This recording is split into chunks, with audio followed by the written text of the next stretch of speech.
जिस तरीके से इंडिया अलायंस के लोगों ने महामहिम उपराष्ट्रपति जगदीप धनखड़ जी की मिमिक्री करके और कांग्रेस के बड़े नेता राहुल गांधी जी ने उसकी वीडियो बना करके देश के संवैधानिक पद को जो ठेस पहुंचाने का काम किया है वो बहुत ही निंदनीय है। न केवल देश के उपराष्ट्रपति जैसे पद को अपमानित करने का काम किया, बल्कि बहुत बड़े समाज के 9 करोड़ लोगों की भावनाओं को ठेस पहुंचाने का काम भी किया और देश के किसानों को भी बहुत बड़ी पीड़ा देने का काम किया है। और या तो वो उसकी माफ़ी मांगे। जननायक जनता पार्टी इसकी घोर निंदा करती है और चेतावनी देती है कि अगर वो माफ़ी नहीं मांगेंगे तो आगामी चुनाव में कांग्रेस को और इंडिया अलायंस के लोगों को उससे भी गंभीर परिणाम भुगतने पड़ेंगे। किस तरीके से महत्वपूर्ण पदों पर बैठे हुए लोग इस तरह की घटनाओं को घटित करने का काम करते हैं और फिर उसकी खिल्लियां उड़ाते हैं, ये बहुत ही निंदनीय है। ऐसे लोगों से देश के लोग क्या उम्मीद कर सकते हैं, आप सहज ही अंदाज़ा लगा सकते हैं। प्रदेश के असेंबली का सेशन भी होकर के हटा है अभी, उसमें भी विधानसभा के अंदर विपक्ष का रवैया कुछ और था और मीडिया के अंदर कुछ और है। गीता भुक्कल जी और दुष्यंत के इश्यू को लेकर के पहले जो मांग की गई कि सिटिंग जज से जांच करवाई जाए, जब सरकार ने उसकी सहमति दे दी तो अपोजिशन लीडर ने वहाँ पे रिक्वेस्ट करके और ये कहा कि नहीं, विधानसभा की कमेटी ही इसकी जांच करे। और अब जब विधानसभा की कमेटी बना दी गई तो उसकी बाहर आकर के मीडिया में दूसरी बात करते हैं।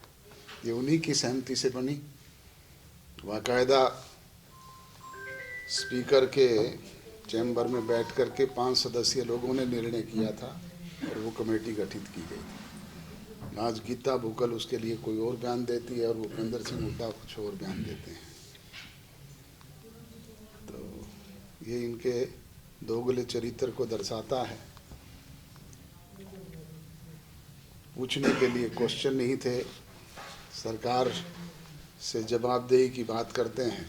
सरकार ने तो हर बात का खुल करके जवाब दिया और उनको बताने का काम किया है। अब उनके पास कोई इशू ही ना हो तो क्या किया जाए। डॉक्टर साहब, क्या लगता है कि दुष्यंत चौटाला को टारगेट किया जा रहा है?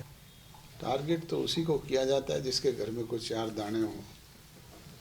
और उस बात का उसने एक का हाउस के अंदर भी हाउस के बाहर भी जवाब दिया है, निरंतर इस बात को खोल करके बताया है। वीरेंद्र सिंह का कल बयान आया है कि अप्रैल तक गठबंधन टूट जाएगा। वीरेंद्र सिंह को तो कहते हुए कई साल हो गए जी। अभी वो अप्रैल का नाम ले रहे हैं। अब अप्रैल का नाम लें, वो आगे फिर कह देंगे कि जून में टूटेगा और फिर कह देंगे नवंबर में टूटेगा। वीरेंद्र सिंह ना तो अधिकारित हैं, गठजोड़ हुआ है दुष्यंत चौटाला और अमित शाह जी के बीच में, और उसे तोड़ने का अधिकार किसी को है तो उन दोनों को ही है। वीरेंद्र सिंह किस हैसियत से कहते हैं, उनकी पोजीशन क्या है पार्टी में, पहले वो तो साबित करें। ये एक प्राइमरी मेंबर हैं, वो प्राइमरी मेंबर के कहने पे पार्टी को निर्णय लिया करती है क्या? वो कहते हैं गठबंधन नहीं टूटा तो मैं पार्टी छोड़ दूंगा। तो छोड़ दें, रोकता कौन है? वो कौन सी पार्टी में, पहले ये तो बताएं। कभी तो लोकदल के स्टेज पे होते हैं, कभी किसी इंडिपेंडेंट के स्टेज पे होते हैं, वो है किस दल में हमें तो यही नहीं पता। अभय चौटाला ने भी विधानसभा में आरोप लगाए हैं कि गठबंधन सरकार में बैठे जो मंत्री हैं या उप मुख्यमंत्री हैं, तमाम लोग भ्रष्टाचार कर रहे हैं और जांच नहीं होने दे रहे मामले की किसी भी। अभय सिंह चौटाला जी के सेशन का पहला, जब इस विधानसभा का पहला सेशन था, उसमें एक बयान था, वो सुन लेना आप। उसमें उन्होंने ये कहा था कि मेरे पास ऐसी ऐसी बातें हैं कि मैं बोल दूंगा तो ये लोग शक्ल दिखाने के लायक नहीं रहेंगे। और हमने कहा था भाई बोल दे, हाउस में बोल दे, मीडिया के सामने आके बोल दे, कहीं सार्वजनिक मंच पे बोल दे। 4.5 साल तो गुजर गए, अब तक तो कोई बात हो नहीं पाई। और आपके सामने कभी कुछ बताया हो तो बताओ, आप भी मीडिया के लोग हो। डॉक्टर साहब, लोकसभा के चुनाव हैं, करीब 90 दिन का समय शेष रह गया। जननायक जनता पार्टी की क्या कुछ तैयारियां हैं? 10 की 10 सीटों पे तैयारी कर रही है, जिस तरह से लोकसभा की रैलियां जो है वो कर रही हैं। हम एनडीए के पार्ट हैं, मिल करके चुनाव लड़ेंगे और निरंतर हमारा जनसंपर्क अभियान मिशन 2024 जो है वो जारी है। 5 संसदीय क्षेत्रों में अब तक हम रैलियां कर चुके हैं और छठा 24 तारीख को करनाल में होने जा रहा है। ये सिलसिला लोकसभा के चुनाव तक जारी रहेगा।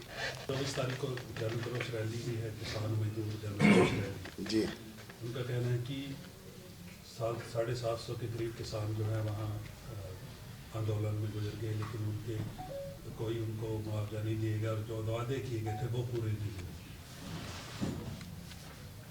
वायदे नहीं किए गए पूरे, तो उन किसान संगठनों ने जिन्होंने ये बैठ कर के तय किया था वो करें इस बात को। कांग्रेस तो उस वक्त ना मध्यस्थ थी और ना ये बीच में थे कहीं। कृषि बिलों के बाद सेंट्रल गवर्नमेंट एमएसपी गारंटी कानून नहीं लेके आ रही, तो पंजाब सरकार ने कहा कि अगर सेंटर नहीं लेके आएगी तो स्टेट लेवल पे ले आएगी। तो आप इस चीज़ के पक्षधर हैं भी, अगर सेंटर नहीं लाती तो हरियाणा गवर्नमेंट भी अपने लेवल हरियाणा प्रदेश तो पहले ही 15 फसलों पे एमएसपी प्राइस देने का काम कर रहा है और हम तो इस बात के सदैव पक्षधर रहे हैं। मिशन दुष्यंत 2024 से का बयान है जेजेपी का। जी, बताइए सर, अगर आप एनडीए के साथ चुनाव लड़ेंगे तो इसको किस तरह पूरा कर पाएंगे? ये तो फैसला जनता जनार्दन ने करना है। कभी भारतीय जनता पार्टी हमारे साथ छोटे दल के रूप में शामिल थी, आज वो बड़े राजनीतिक दल के रूप में है, हम छोटे दल हैं। तो ये तो फैसला प्रजातंत्र में प्रदेश की, देश की जनता करती है।